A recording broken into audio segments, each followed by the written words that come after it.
So again, good afternoon and welcome to your class in ATC 111, Crop and Animal Improvement. So for this, good afternoon, Micah. Kumusta? Good afternoon, ma'am. Kumusta?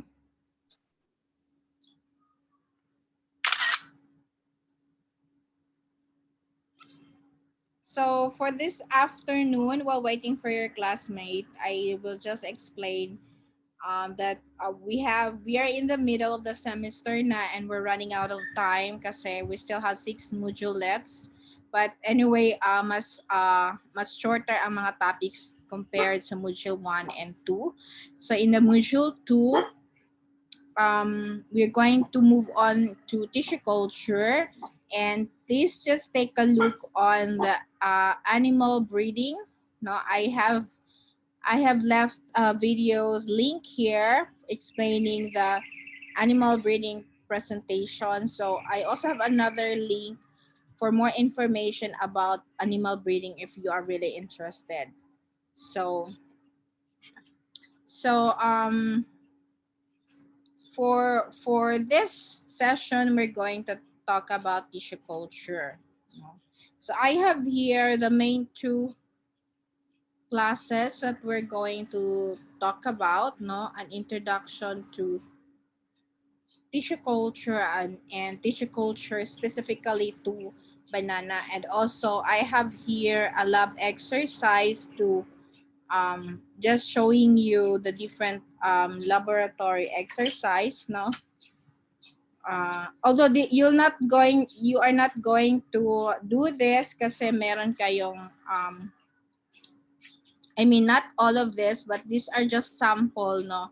This, for example, for banana, no, these are at least you have a fixed guide, and I'm sharing this with you for banana and also um, for embryo tissue culture. So we use in embryo tissue culture a corn, no, in this example. So next is root tissue culture using the this is naman using the carrots. And we also have the pineapple tissue culture, no? So I have few examples there. So you can also take a look at as additional knowledge. So for the introduction to tissue culture,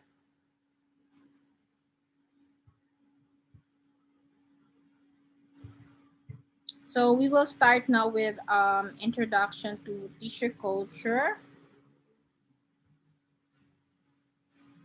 Yeah.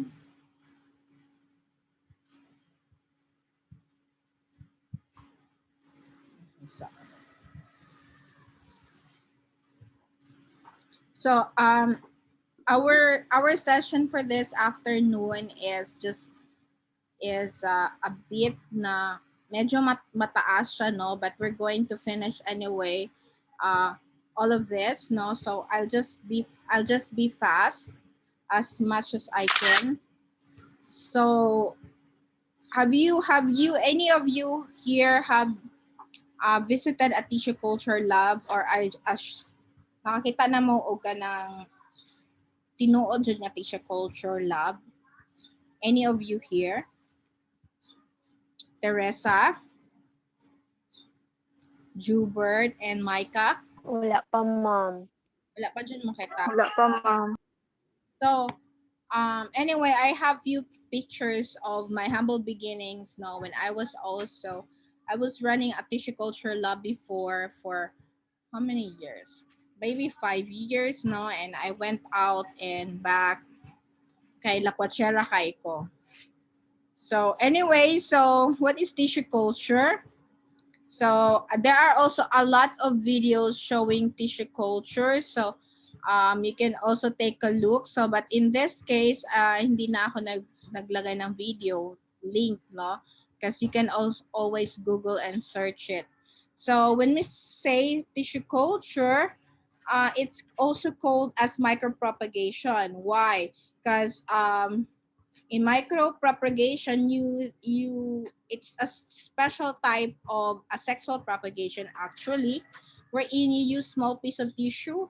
It could be shoot apex, leaf section, or even an individual cell when they are excised or cut out, and then placed in a sterile or aseptic culture means no contamination in a test tube or petri dish or tissue culture container, yung mga glasses containing the special culture or the Murashige and Skog media.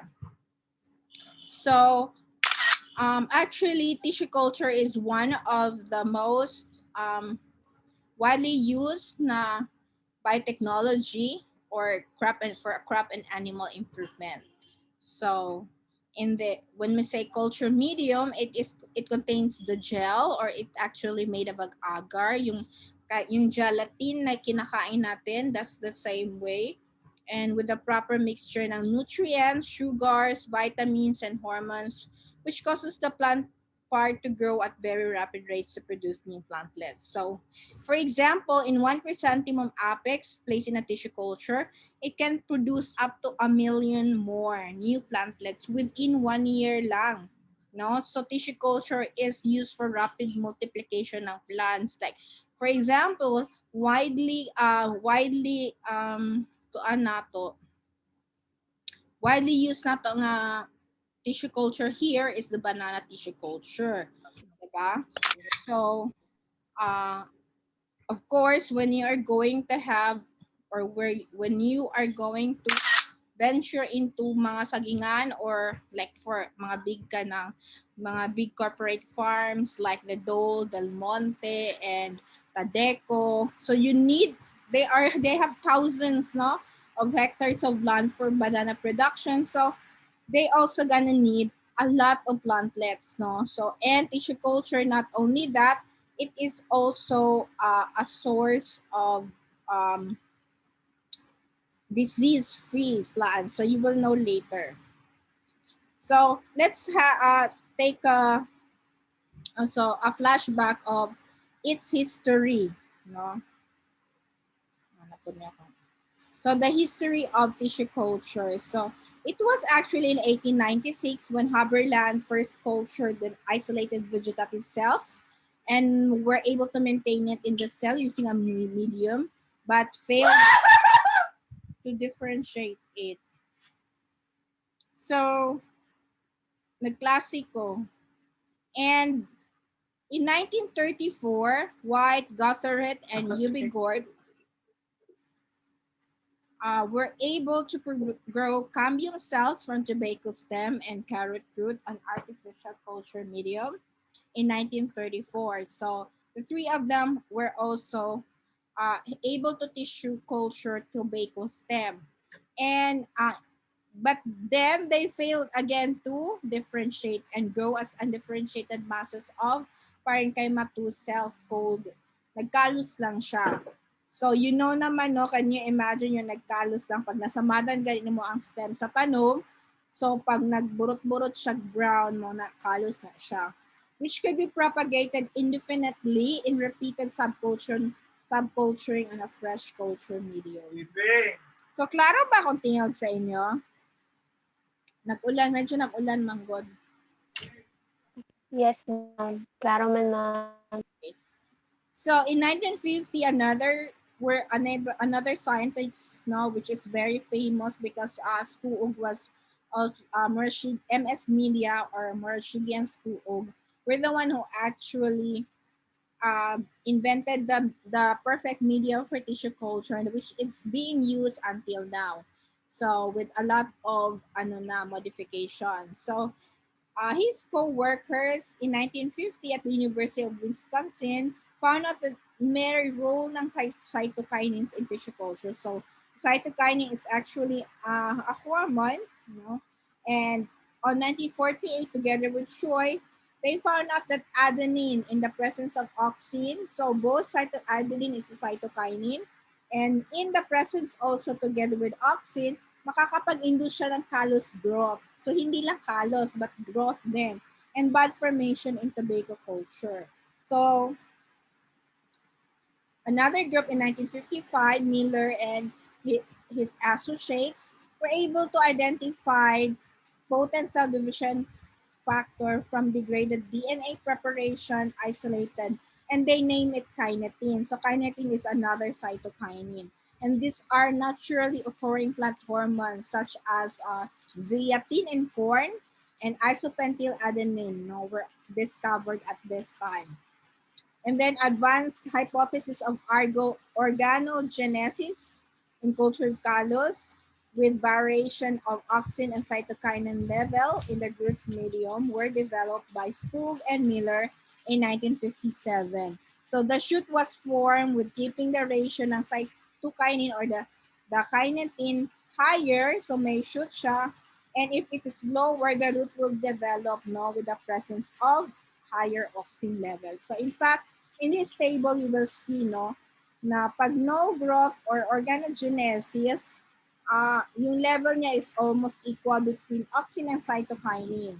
But if higher ang cytokinin over auxin, may shoot growth. And if higher ang auxin over cytokinin, there is root growth. And if the level ranges from 3 milligram auxin over 0.2 milligram cytokinin, so callus is formed by Nandi and Palmi in 1992. So this will just list you down about introducing you the facilities and equipment needed in a tissue culture lab. So it will range depending on the purpose. So for research laboratory, merong mga highly sophisticated equipment. In large commercial propagation facilities naman, where you like the biotech in Go, there were several millions of plants that are mass produced annually for sale to their company and even other company. And there are also limited facilities for small research lab, like we have in the BPI, sorry for that, and my individual nurseries like we have they have the for the Rosette Cacao, they have also a banana tissue culture nursery and laboratory or mga hobbyist lang, where only small volume of material is handled. So there are three basic components: the preparation, transfer, and growing area. And there are also technicians who use laboratory coats, food coverings, and hairnets. So as I have said, when I was handling a culture lab before, so ito pa yung na-handle ko, ito yung preparation area namin before, but then when it was I even painted the walls by ourselves, together with my students before para maging malinis siya tingnan. So there are three basic functions of preparation area. This is where you clean the glassware, you prepare and sterilize the media, and you store your glassware and supplies. So you do the normal washing, then rinsing, then deionized water para mas parang sterile. So you should have a sink or running water or electrical or gas outlets for heating, and air or vacuum outlets. So some other equipment such as table, refrigerator, analytical balance, autoclave, or pressure cooker, and for the pH meter, the gas or heating plate, stirrer and mixing, and mga non-autoclavable ingredients. And also mga water purifying equipment, vacuum pump, or ultrasonic cleaner para sa decontamination, media dispenser, storage cabinet. So ito yung some of the mention na mga weighing balance, and page meter and magnetic stereo, ref, although ito talaga overused na talaga na mga pressure cooker. This is the autoclave and the glasswares. The transfer area where you have the laminar airflow and your lab gown. So in the transfer area, one definite na requirement nito ay yung laminar airflow hood. But in the case of like for commercial production or mga hobbyists, you can also use an optimized or yung ano lang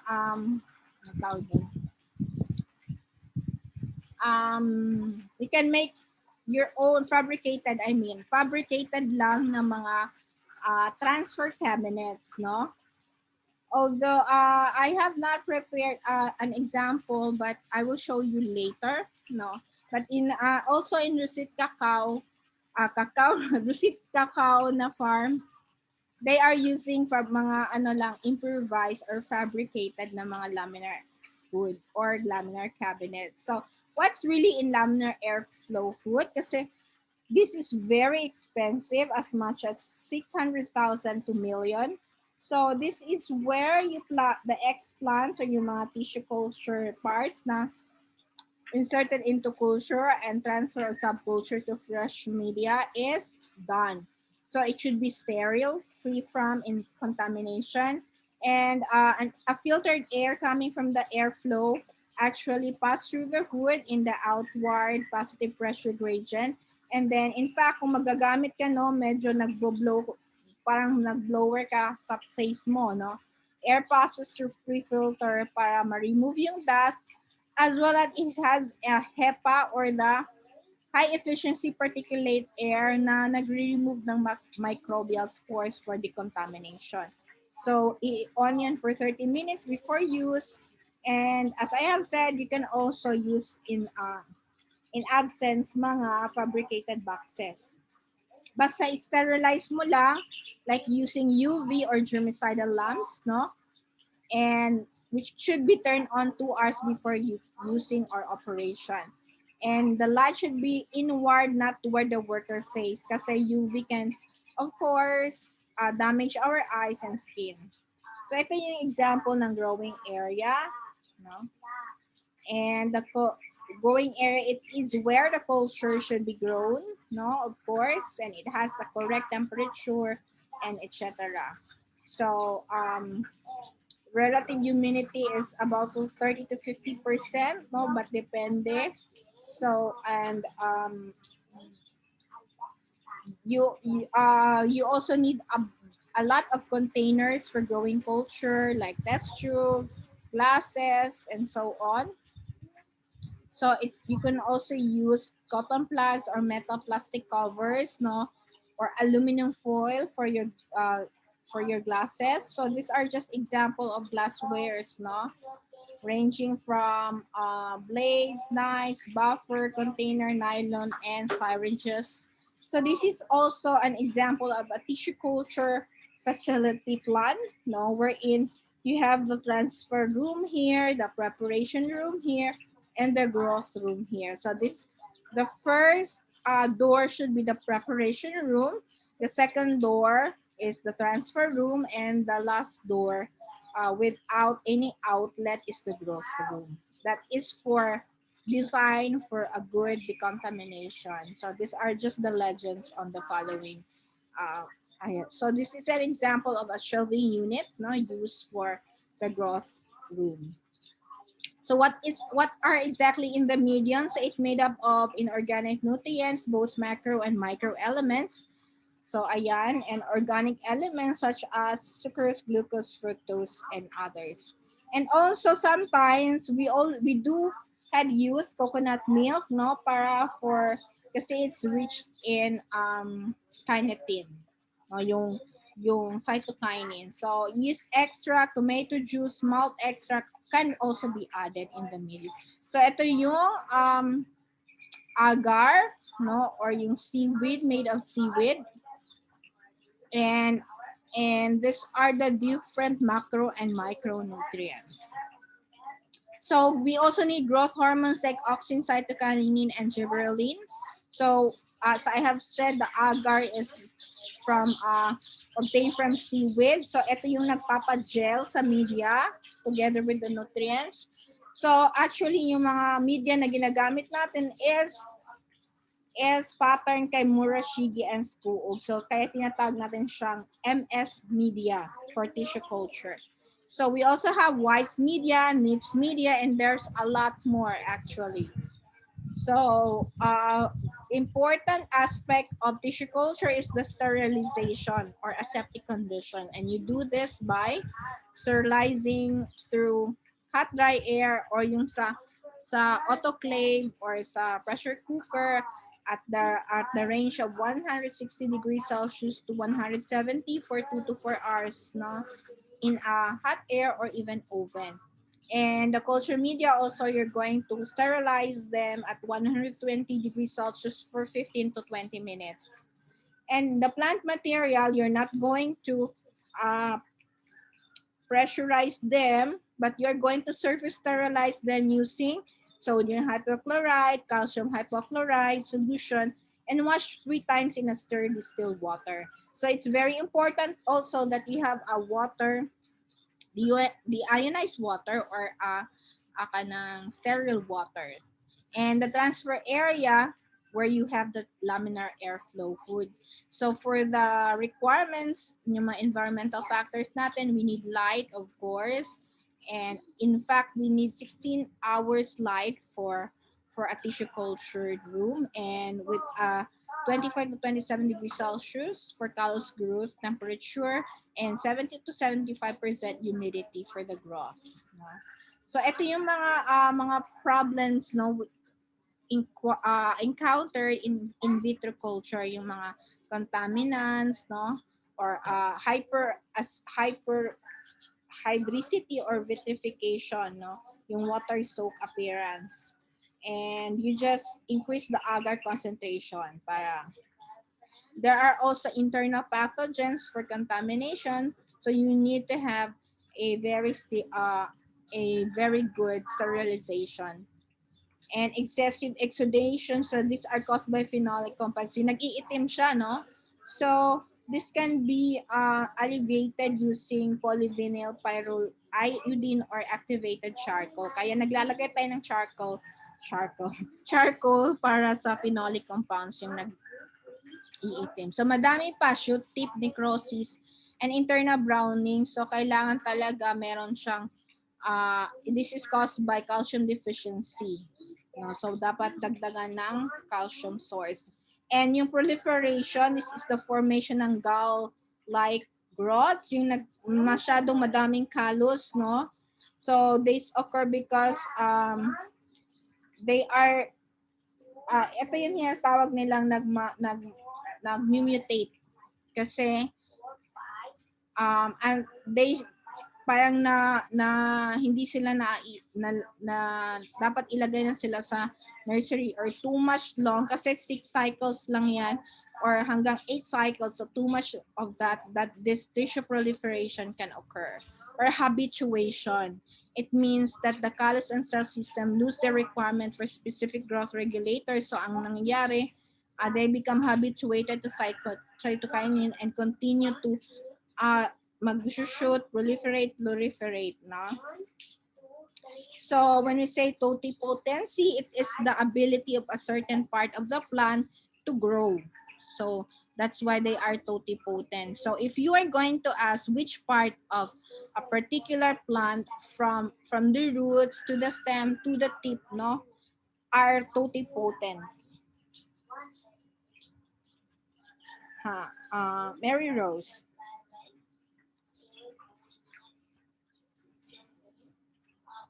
And Teresa. So, alin ang pwede kaya nating i-tissue culture? So, ang kanyang requirement is it has to be totipotent or it has the ability to grow or differentiate.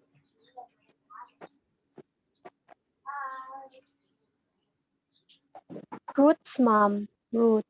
Yes, we could also use the roots. Very good, Teresa.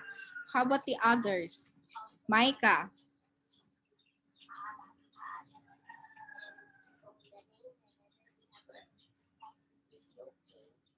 Medyo hina ang ano ni Micah, no? And Mary Rose. So, to move on, we can use even the shoot and we call them shoot culture. No? Sterile shoot tips or axillary buds, yung mga buds, the shoots, pwedeng gamitin yan. And protoplast culture, it means the cell without cell wall. So yung cell na kinuha mo yung wall, so that's the protoplast. And so you can produce this in somatic hybrid. Yung mag-create ka ng hybrid, no, using 2 different protoplasts.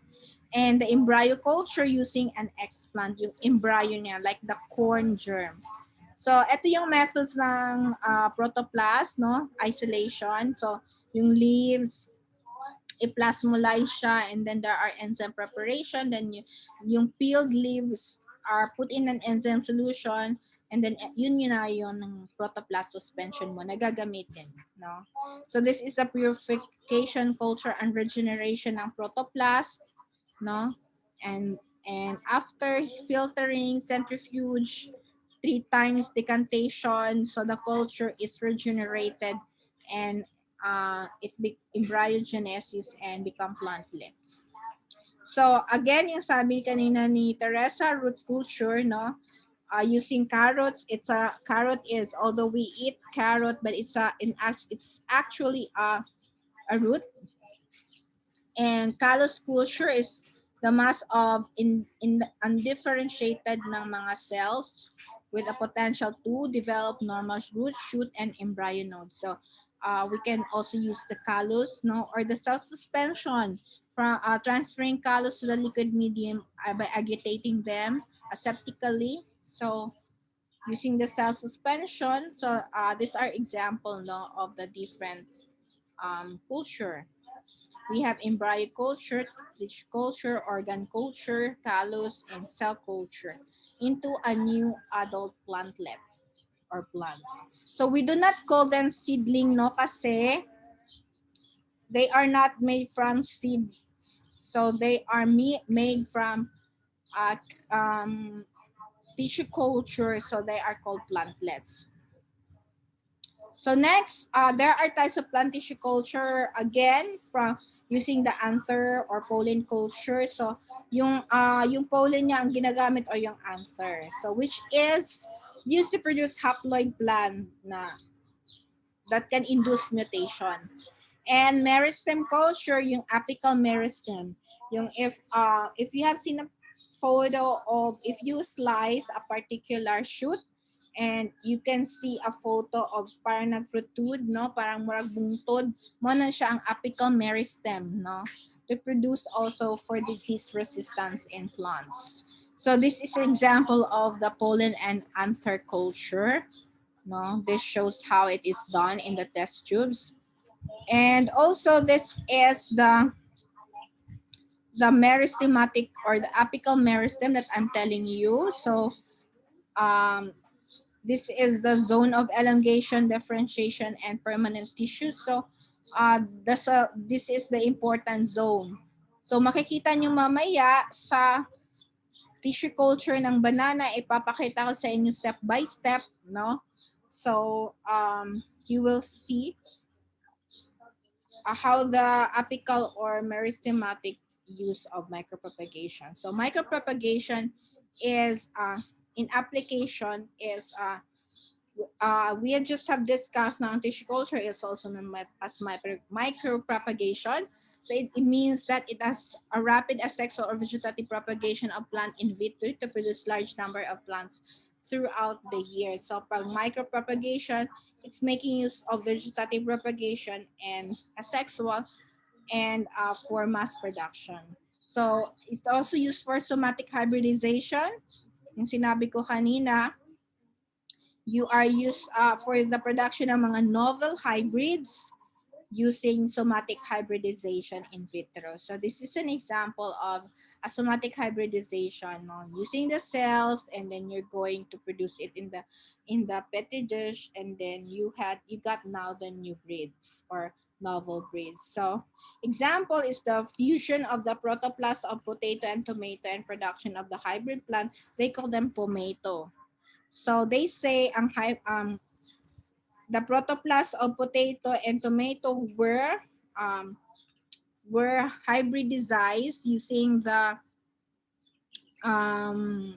tissue culture. So the end is either pomato or tomato, no? Hybrid plants. So pag pomato siya, more on potato yung kanyang bunga. Pag tomato siya, more on tomato yung bunga niya. So it depends actually.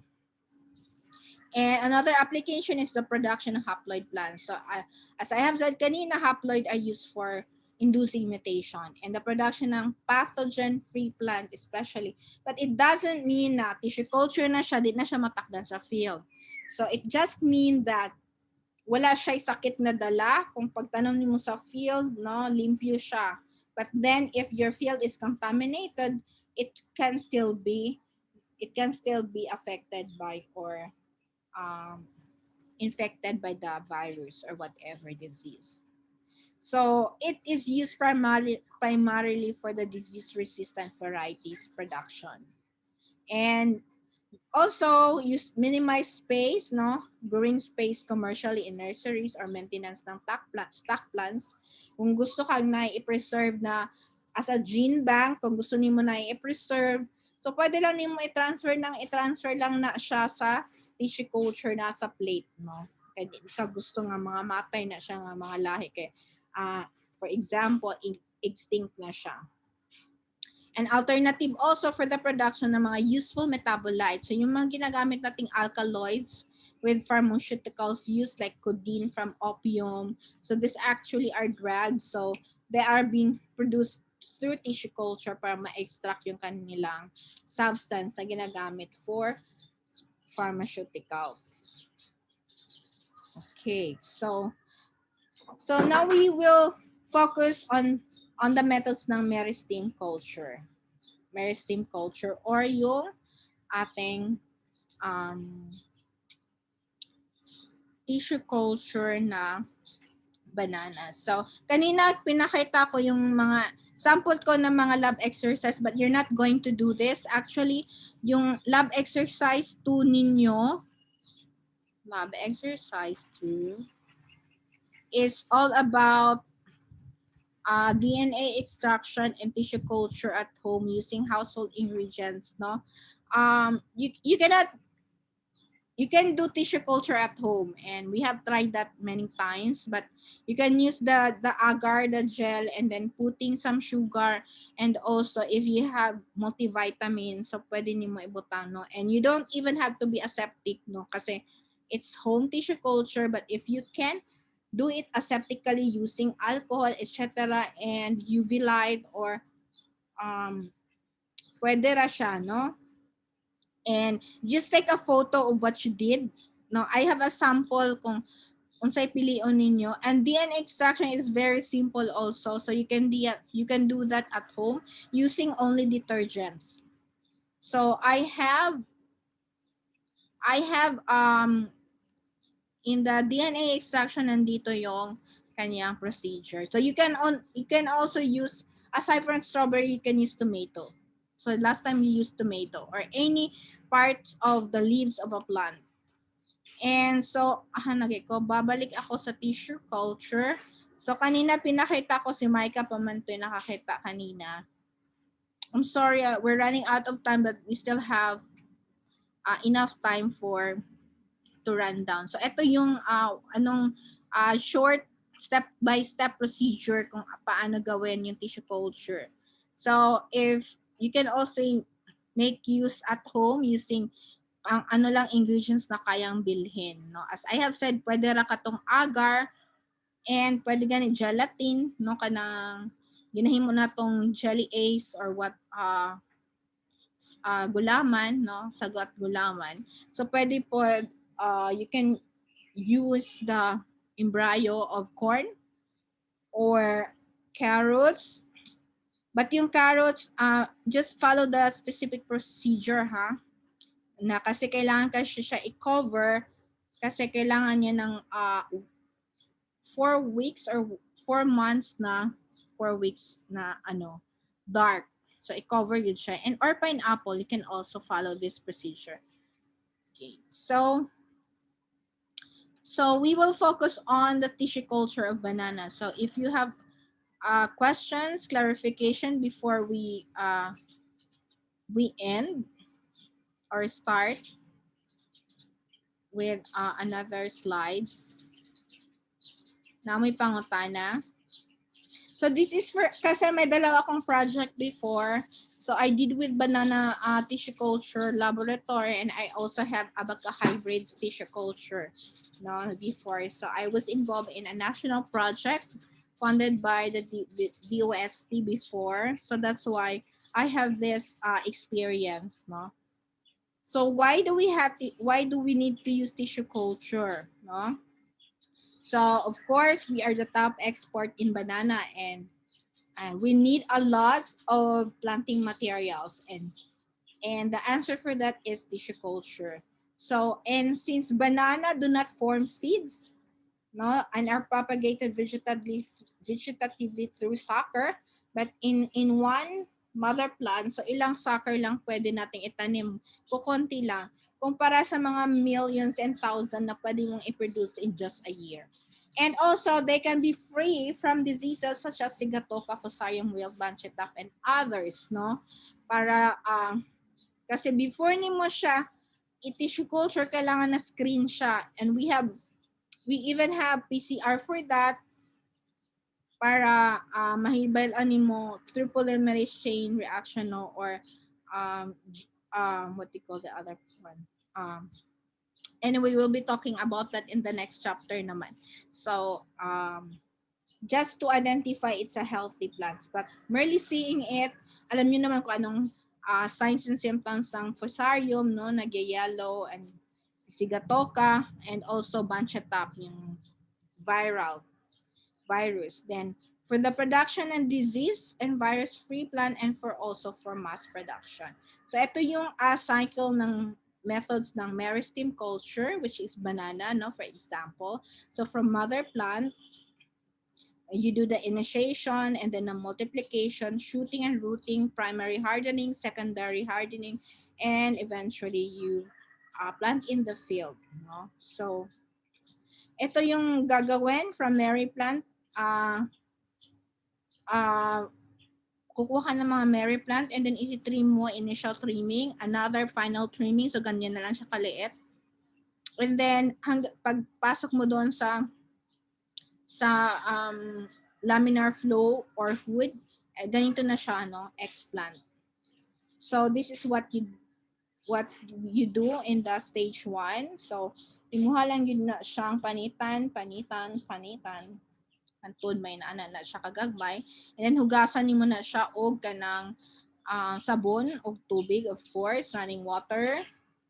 Ayan. So, from gikan kani nga gihugasan nimo, imo na po na siyang isliceon para mahimong inani ka gamay. Ayan. So, gamay na jud kay siya. No, makita man nimo kung kamot ni siya, ana ano lang siya, ana ka taas. So, kana siya, imo na po na katong inana ka gamay, tong final trimming na, imo na po na siyang ihumol sa zone rocks, no? Ayan. For 20 minutes, and then i-drain nimo, sorry. So, i-drain, gikang humol, i-drain nimo, and then katong gihumulan nimo, of course naka-UV na ka sa imong laminar airflow or hood, and nanadara ang mga tools na kailangan nimo, and we just use paper, no, para parang murag iyahang hapin.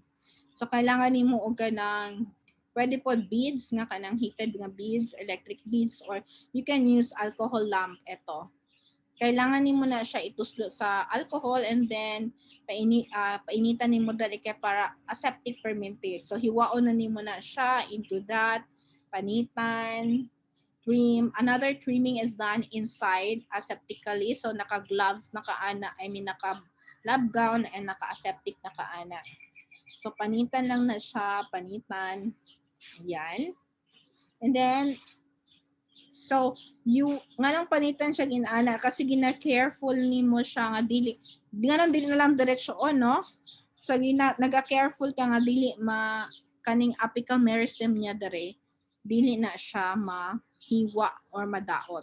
So but then hiwaon man gyapon na nimo. So pangitaon man gud nimo asa iyahang, it's hard to find kung naka ano pa siya, wala pa siya napanitan or na trim. So if rather than ganyan. Okay, so if kung in other many methods, pwede siyang idiretso na, no? Pero this is the standard protocol of the Department of Science and Technology. So ayan, imuha na siyang gitunga into quarter actually. no, kaupat nimo siya muna ng final. So nakita nimo mo na diri ang meristematic region wherein mo na mutubo inigtanom nimo. So again, i-disinfect nimo, ituso sa alcohol, and then sunugon, and then just be careful nga di ka masunog. And then ibutaran nimo sa tissue culture media. Ayan. And takluban. So upat na siya in one quarter, isa ka bottle siya. So ayan. So you have 4 na. Then you clean for another batch and then spray with insecticide. Oh my God. Si Kwan man din ni actually wala na siya karon. Sorry. Siya man gud ang nasa picture. Actually nga nako ang mga estudyante himo na akong model gi picture na ako.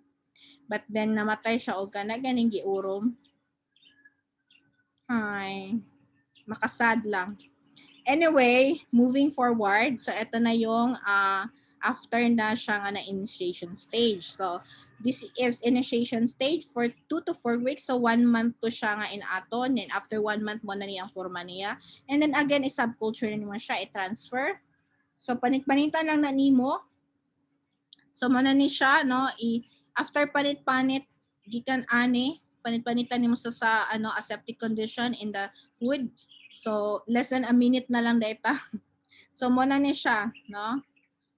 Gagmay-gagmay yon, and then itanom na po balik tag 2, 4, 5, or 6. Depende sa spacing. So from stage 2 again, panit-panitan, slice na po stage 4, 6. Hanggang 6, ang uban 8 cycle, but 6 ang recommended para walay mutation. Then mag-routing na dayon ka. No? Ang media lang imong dagdagan og oxin para mag-routing na siya. And then after routing, after 6 months in the tissue culture growth room, sa i-separate na nimo na siya, and then hugasan, and then i-harden na din nimo after 3 weeks. So ready na ni siya for transplanting for 6 months. No? So i-acclimatize nimo, igawas lang nimo siya sa gawas, no, but not really direct in the sunlight, pero kanang sa imo ka lang murag ka ng sa tawag sa gawas, sa gilid lang sa lab, no, nga malightan siya. And then ayun, i-dislodge nimo, and i-treat nimo fungicide, and then ipack kung ibaligya nimo. So ito yung nursery structure sa USEP, no, where I started the tissue culture. And if inigtanom nimo na siya mga split, kailangan i-transfer nimo kay sayang, no? Except each one by one gina siya. And then these are the fertilizer and pesticide operation, and it is also arranged with passage alley, no? Para dali lang this is lakatan. In 2 months, ready na siya for sale or for